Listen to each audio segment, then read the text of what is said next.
ఓం గురుభ్యో నమః. నేను వీక్షిత. నేను 10వ తరగతి విద్యార్థిని.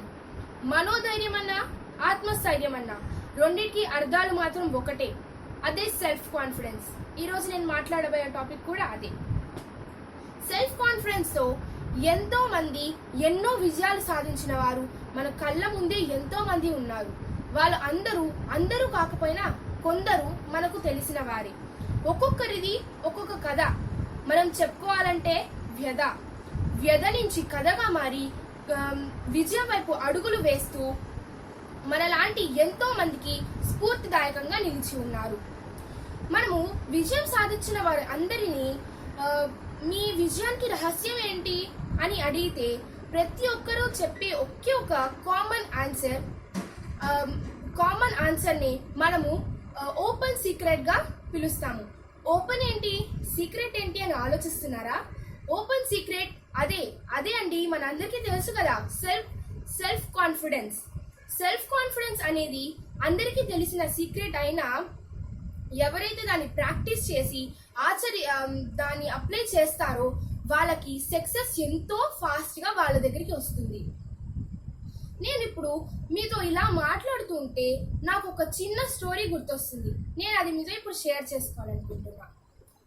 1982లో పుట్టిన ఒక వ్యక్తి ఇంటర్ డిస్కంటిన్యూ చేసి, ఎందుకంటే వాళ్ళ ఫ్యామిలీలో కొంచెం ఫైనాన్షియల్ ప్రాబ్లమ్స్ ఉండడం వల్ల ఇంటర్ డిస్కంటిన్యూ చేసి 20 yearsకే టాక్సీ డ్రైవర్గా తను జాబ్ సంపాదించుకొని తను సరదా కోసం ఒక గురువు గారి దగ్గర డాన్స్ కి జాయిన్ అయ్యారు. సరే, ఇలా ఆయన లైఫ్ ఎంతో చక్కగా సాగుతుంది. ఒకరోజు తన వృత్తిలో భాగంగా పొద్దున 3 గంటలకి తన హైవే మీద టాక్సీలో వెళ్తున్న సమయంలో ఎవరో హైవే మీద పక్కన 2 వీలర్ అతను హెల్ప్ కోసం చూస్తున్నట్టు తనకు అనిపించింది. అందుకని తను హెల్ప్ చేయాలని చెప్పి కారు దిగి అతని దగ్గరికి వెళ్ళి హెల్ప్ చేస్తూ ఉంటే ఒక నిర్లక్ష్యమైన నిద్రపోతున్న లారీ డ్రైవర్ వల్ల ఒక దుర్ఘటనకి పాల్పడ్డారు. అది ఏంటంటే ఆయనకి ఫుల్గా స్పైనల్ కార్డ్ మొత్తం డ్యామేజ్ అయింది. ఆయన నడవలేని పరిస్థితి, ఏమి చేయాలో అర్థం అవ్వలేదు. బంధువులు, మిత్రులు అందరూ చులకనగా మాట్లాడుతున్నారు, నవ్వుతూ ఉన్నారు.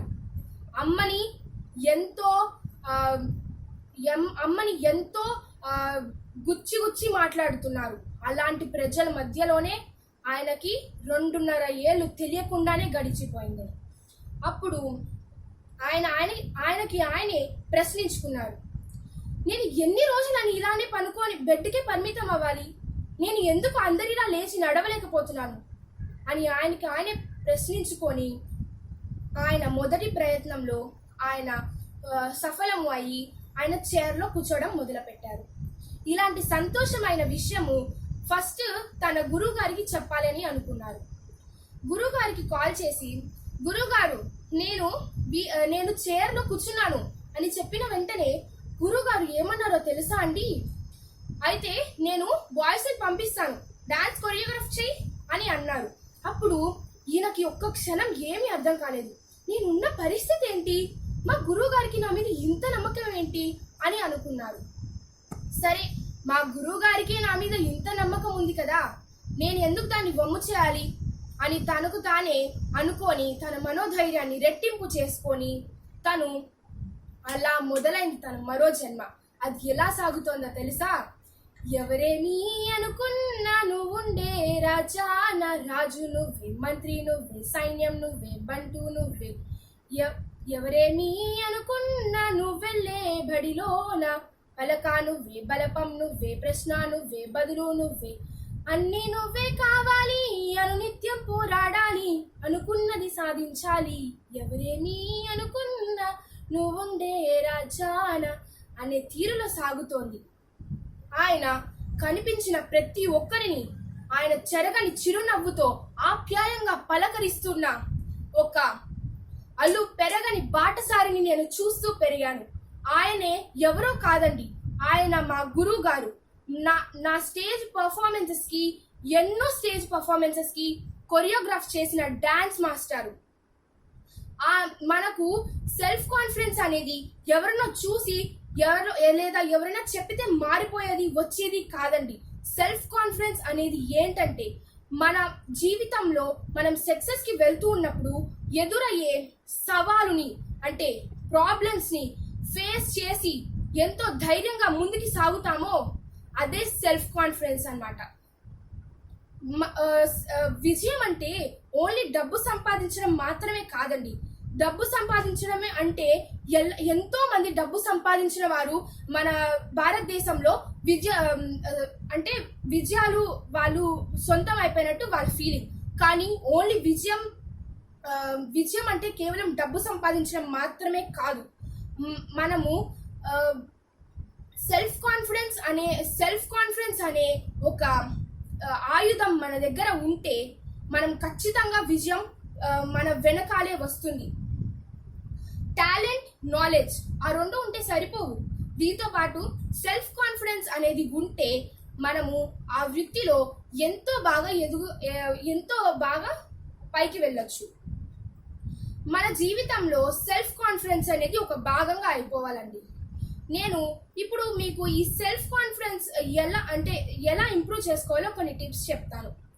ఫస్ట్, మన డ్రెస్సింగ్ సెన్స్ ఎంతో చక్కగా ఉండాలి. అంటే ఇతరులని అట్రాక్ట్ చేసే విధంగా ఉండాలి. అంటే నేను ఫ్యాషన్గా రెడీ అవ్వమని చెప్పట్లేదండి. అంటే ఏంటంటే మనము మన డ్రెస్సింగ్ సెన్స్ చూడంగానే ఇతరులు ప్రొఫెషనల్ డ్రెస్సింగ్ సెన్స్ లో ఉండాలి. కొంచెం చూసిన వెంటనే అట్రాక్టివ్ గా అనిపించాలి. అండ్ నెక్స్ట్ థింగ్, మన వాకింగ్ స్టైల్ కొంచెం ఫాస్ట్ గా నడవాలి. మరీ ఫాస్ట్ గా కాదు, కొంచెం ఫాస్ట్ గా నడవాలి. మనం ఎప్పుడు ముందు రోలోనే కూర్చోవడానికి ప్రయత్నించాలి. అంటే బ్యాక్ బెంచెస్ ని నేనేం తప్పు పట్టట్లేదండి. ఎందుకంటే నేను బ్యాక్ బెంచర్నే. నా హైట్ కారణంగా నేను ఇప్పటికీ బ్యాక్ బెంచ్ లోనే కూర్చుంటున్నాను.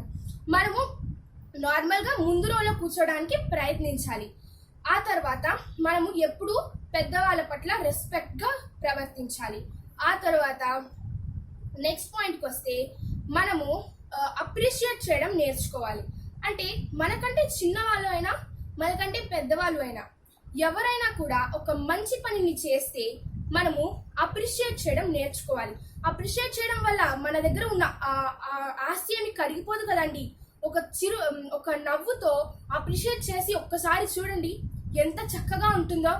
ఒక్కసారి మీరు చిన్నవాళ్ళైనా పెద్దవాళ్ళు అయినా మీకంటే మీరు ఒక్కసారి అప్రిషియేట్ చేసి చూడండి. అండ్ నెక్స్ట్ థింగ్, మనం చేసే పని మీద మనకు ఫుల్గా కాన్ఫిడెన్స్ అంటే అవగాహన ఉండాలి. మనం ఫుల్ ప్రాక్టీస్ చేస్తే సెల్ఫ్ కాన్ఫిడెన్స్ అనేది ఎంతో చక్కగా వస్తుందండి. ఆ తర్వాత మనము ఈ టిప్స్ అన్ని నేను చెప్పిన టిప్స్ అన్ని ఆచరిస్తే మన సెల్ఫ్ కాన్ఫిడెన్స్ అనేది మన జీవితంలో ఒక భాగంగా ఉంటుంది. అంటే ఏంటి, సెల్ఫ్ కాన్ఫిడెన్స్ మనతో ఉంటే మనం సక్సెస్ అయినట్టే. అంటే సెల్ఫ్ కాన్ఫిడెన్స్ మనతో ఉందంటే మనం సక్సెస్ అయినట్టే. అప్పుడు సక్సెస్ కూడా మనతోనే ఎప్పుడు ఉంటుంది. ఇలాంటి గోల్డెన్ ఆపర్చునిటీ ఇచ్చిన ఇంపాక్ట్ ఫౌండర్ అయిన గంప నాగేశ్వరరావు సార్కి అండ్ మా గ్రూప్ అడ్మిన్ అండ్ మెంటర్ అయిన Vanaja ma'am, Aparna ma'am and Lakshmipriya మ్యామ్కి థ్యాంక్ యూ, ధన్యవాదాలు. జై హింద్.